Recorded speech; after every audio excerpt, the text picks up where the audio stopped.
आपकी सिर्फ बयानबाजी यहाँ पर चलती है। ये सरकार सिर्फ बयान देने के अलावा आज तक बिहार और बिहारियों पर मुख्यमंत्री नीतीश कुमार जी ने इतने समय से ध्यान दिया हो, एक ऐसा काम नहीं हुआ।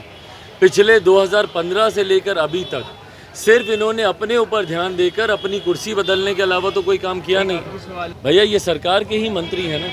जब मंत्री अगर इस तरीके की भाषा का उपयोग करेंगे तो ये आप समझने में किसी को कठिनाई नहीं होनी चाहिए कि भैया सरकार की सोच क्या है।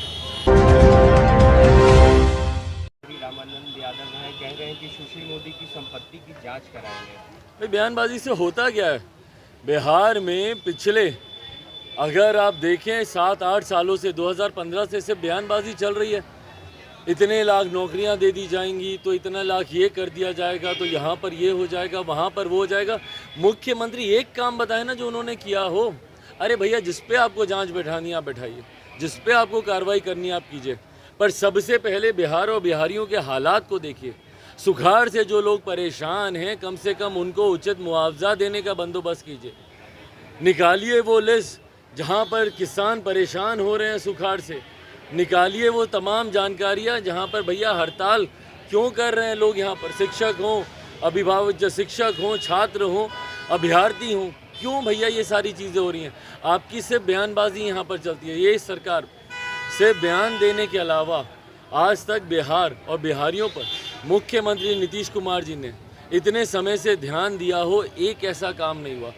पिछले 2015 से लेकर अभी तक सिर्फ इन्होंने अपने ऊपर ध्यान देकर अपनी कुर्सी बदलने के अलावा तो कोई काम किया नहीं। सवाल है कि मंत्री सुरेंद्र यादव हैं, मंत्री बनते ही वो आपत्तिजनक शब्दों का प्रयोग कर रहे हैं।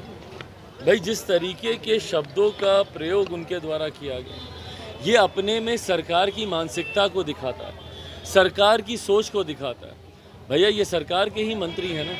जब मंत्री अगर इस तरीके की भाषा का उपयोग करेंगे तो ये आप समझने में किसी को कठिनाई नहीं होनी चाहिए कि भैया सरकार की सोच क्या है, किस सोच के साथ ये सरकार काम कर रही है।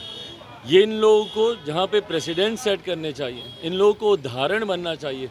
तो जब ये लोग खुद इस तरीके की भाषा का इस्तेमाल कर रहे हैं, देखिए हकीकत है जब जोड़ तोड़ की सरकारें बनती हैं तो इसी तरीके के विवाद सामने आते हैं। जिस दिन से इस सरकार ने शपथ लिया, जिस सरकार के कानून मंत्री खुद उनके खिलाफ वारंट निकला हो, जिस सरकार के मंत्री खुद इस तरीके की भाषा का उपयोग कर रहे हो, आने वाले दिनों में ये बिहार को और किस बुरे हालातों में लेकर जाएंगे इसका अंदाज़ा लगाना मुश्किल नहीं है। तो अपील कर रहे हैं राजद कोटे के मंत्रियों से कि आप उनकी अपील का कितना प्रभाव पड़ेगा ये आने वाला समय अपने आप बताएगा। चिराग जी, आप भी आशीर्वाद यात्रा